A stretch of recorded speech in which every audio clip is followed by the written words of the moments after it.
Before we submerge into the depths of this extraordinary story, if you find value in historical narratives that peel back the rusted layers of time to honor the nameless hands behind the machines, please consider subscribing.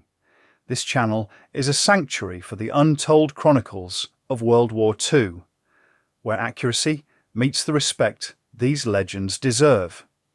On the grey, biting morning of November 14th, 1943, along the banks of the Thames River in Groton, Connecticut, a massive steel predator was born. The hull of the USS Cavalier slipped into the dark water for the very first time. There were no exploding champagne bottles, no cheering crowds in Sunday dresses, and no grandiose speeches from politicians. Instead, there was only the cold, metallic groaning of steel meeting river, witnessed by 12,000 men in grease-stained overalls. They didn't applaud. They didn't cheer. Before the ripples from the launch had even settled against the pier, they were already marching back to their welding stations. 7 months later, that same steel tube would be stalking the pride of the Japanese Imperial Navy across the Philippine Sea. But this is not a story about the admirals or the torpedoes.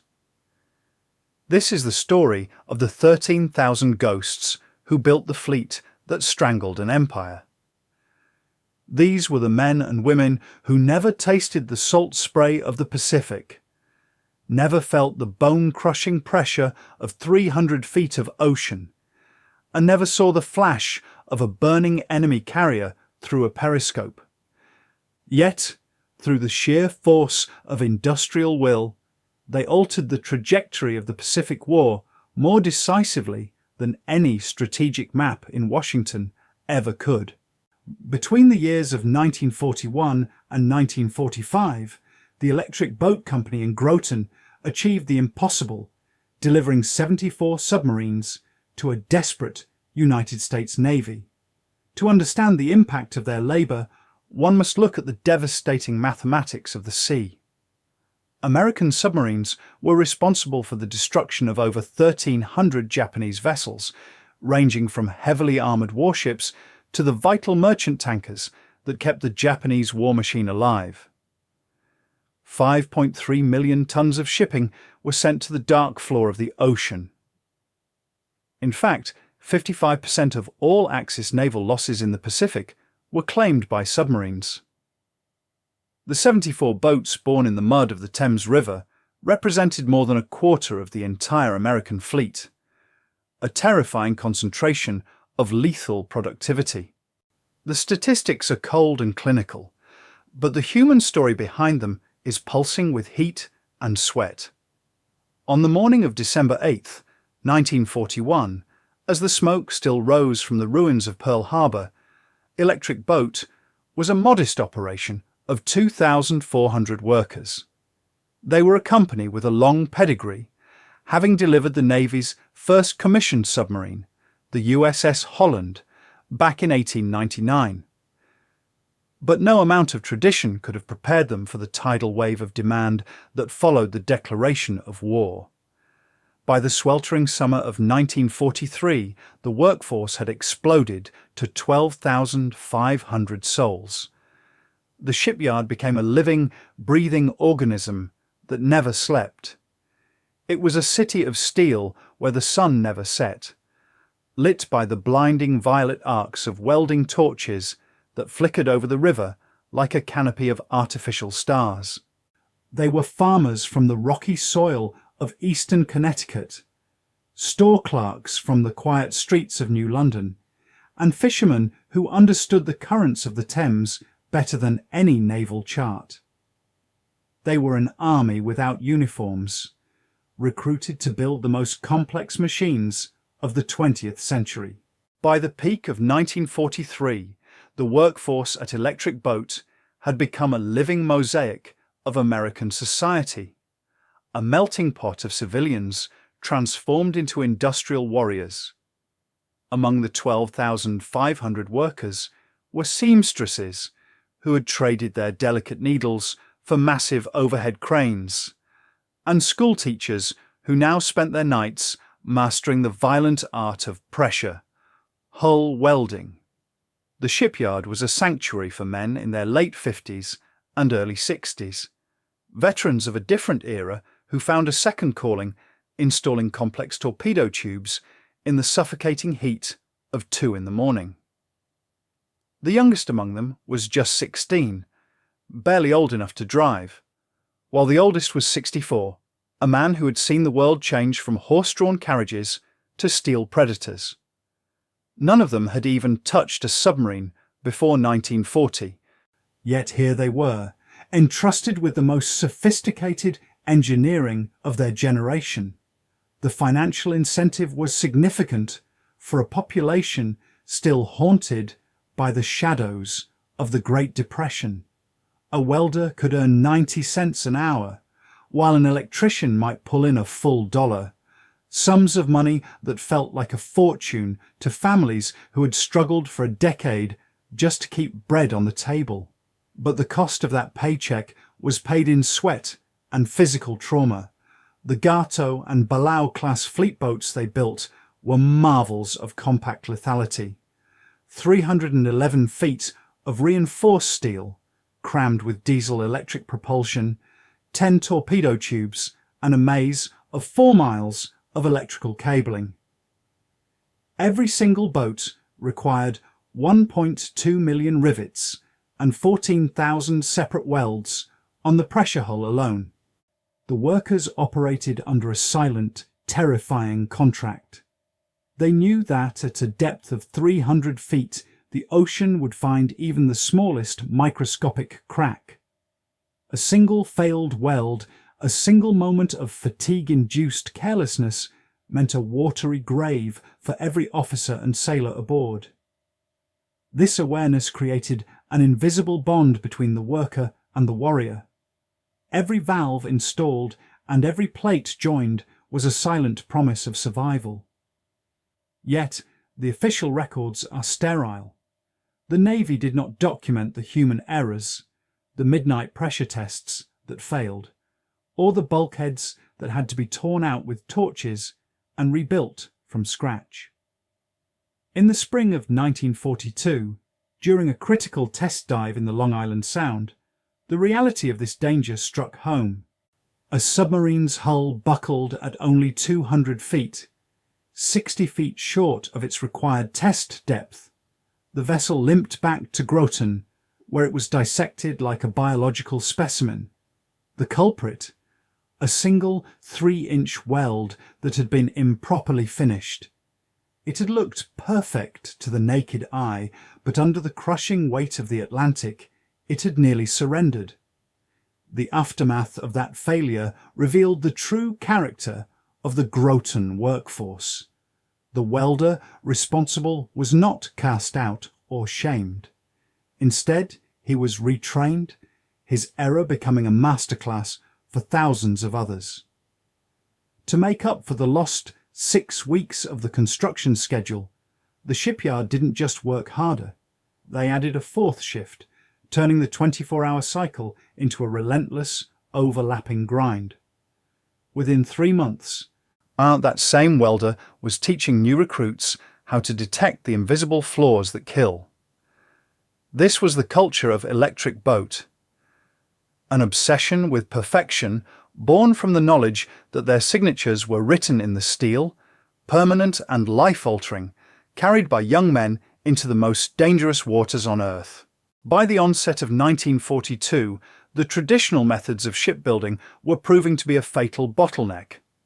For over 40 years, a submarine was built like a cathedral, stone by stone, or in this case, frame by frame, in a rigid, sequential progression.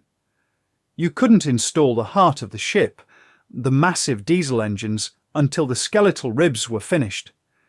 You couldn't run the miles of electrical vanes until the skin of the pressure hull was sealed.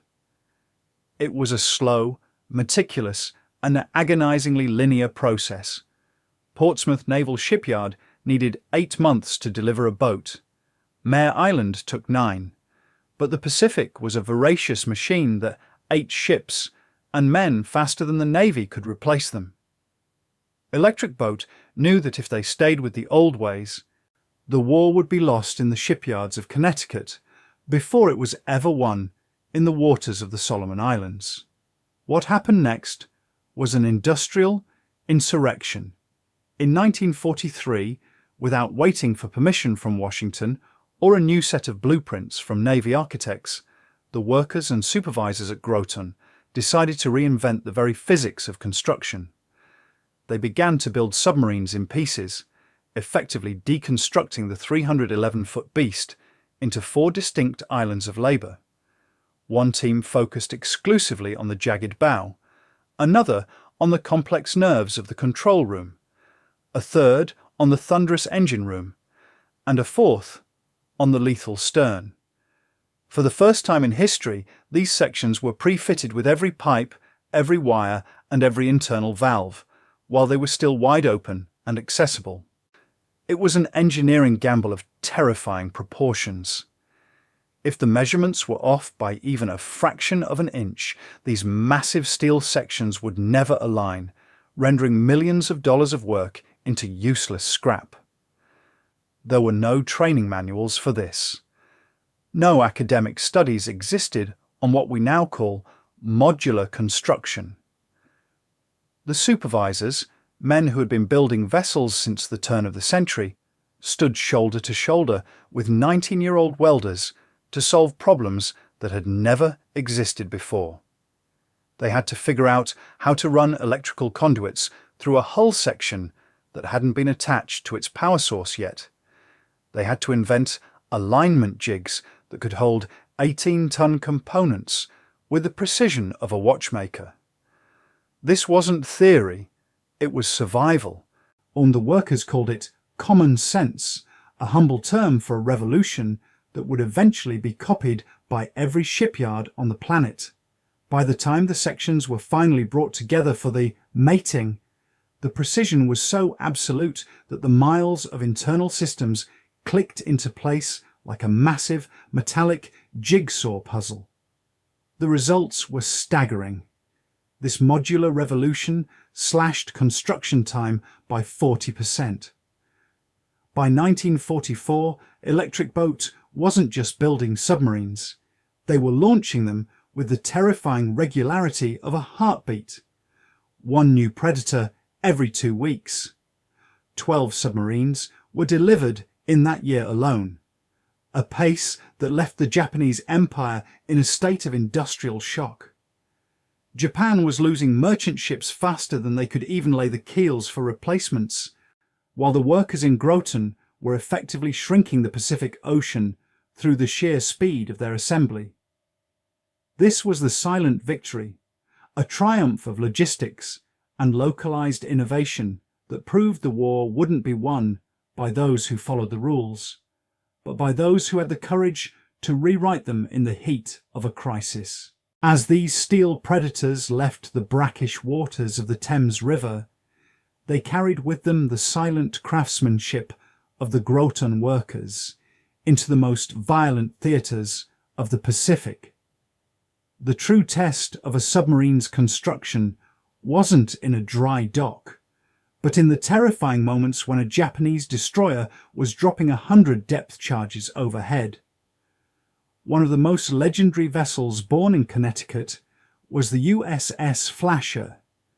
Commissioned in late 1943, the Flasher became a ghost that haunted Japanese oil routes. Under the command of Reuben Whittaker, she decimated enemy shipping, sinking 21 ships, totaling over 100,000 tons.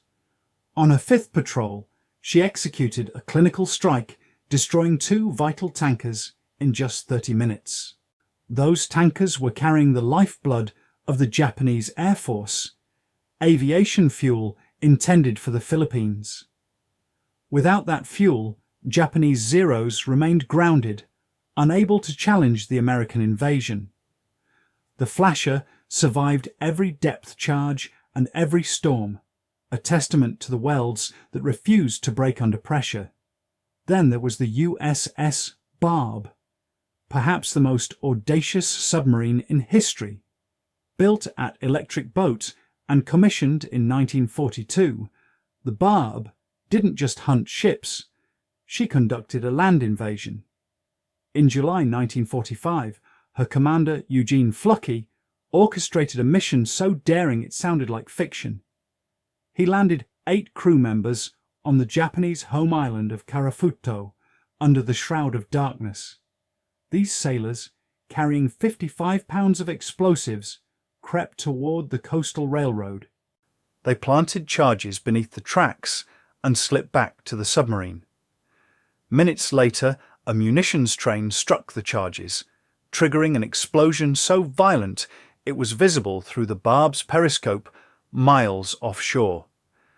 It remains the only ground combat operation conducted by a submarine crew on Japanese soil during the war. The Barb returned home as a legend, her hull scarred but intact, proving that the machines from Groton could endure the unthinkable. But perhaps no story better illustrates the life and death importance of quality control than that of the USS Cavala. In June 1944, during the pivotal Battle of the Philippine Sea, the Cavala was tasked with a dangerous scouting mission. She spent 6 agonizing hours submerged, shadowing a massive Japanese carrier task force while relaying their position to the American fleet. On June 19th, she caught the Shokaku, a veteran carrier of the Pearl Harbor attack, at its most vulnerable moment. The Cavala fired a spread of 6 torpedoes. 3 struck home, rupturing aviation fuel tanks and sending the carrier into a death spiral. Within an hour, the Shokaku was gone. The retaliation was immediate. 3 Japanese destroyers pounced on the Cavala, raining down 100 depth charges. Inside the submarine, the crew listened to the steel groan as the ocean tried to crush them. But the pressure hull held. Every weld inspected by a farmer-turned-welder back in Groton stood firm. The Cavala escaped, and today she sits as a museum ship, a permanent monument to the hands that built her. There were others, like the USS Harder, commanded by Samuel Dealey, who became known as the Destroyer Killer. In a single patrol, the Harder sank 5 Japanese destroyers in just 4 days, a feat so terrifying it forced the Japanese Navy to rewrite its entire defensive doctrine. They began to fear the American submarine more than the American aircraft carrier. These successes were not just victories for the crews, they were the ultimate validation for the 13,000 workers in Connecticut. They never saw the burning oil or heard the secondary explosions, but they knew that the precision of their labour had provided the tools for a total maritime strangulation of the enemy. Every ship that didn't reach Japan, every soldier who starved on a bypassed island, and every factory that shut down in Tokyo for lack of raw materials was a direct result of the steel launched from Groton. The victories of the Electric Boat fleet were monumental, but they were bought with a currency of blood and iron that the workers in Groton felt in their very marrow.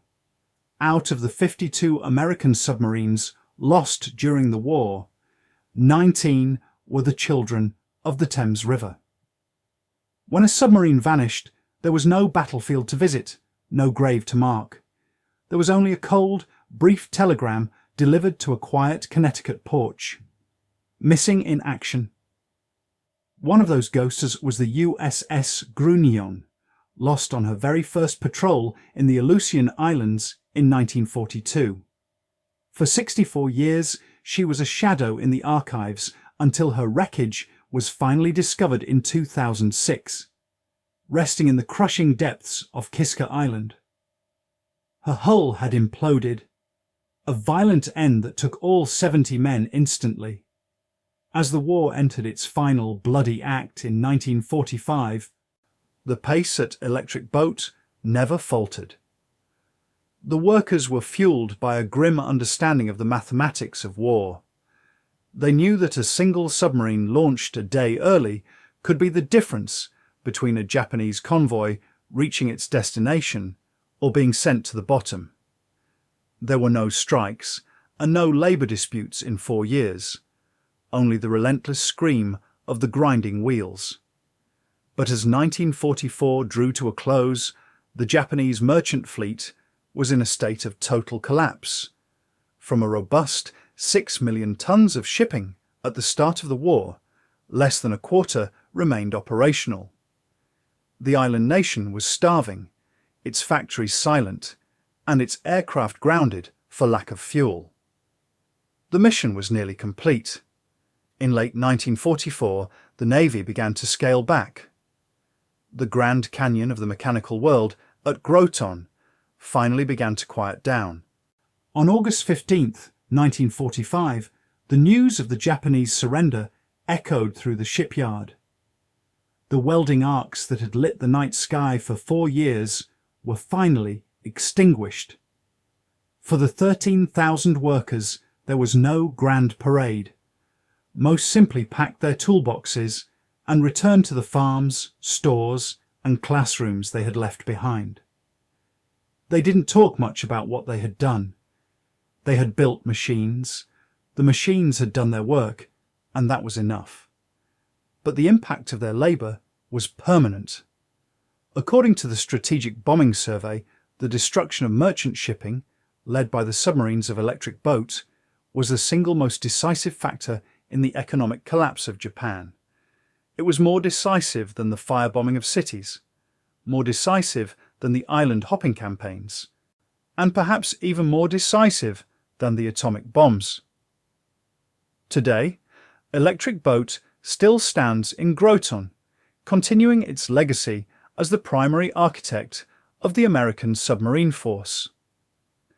The wooden scaffolding of the 1940s has been replaced by high-tech facilities building nuclear-powered titans like the Virginia and Columbia classes.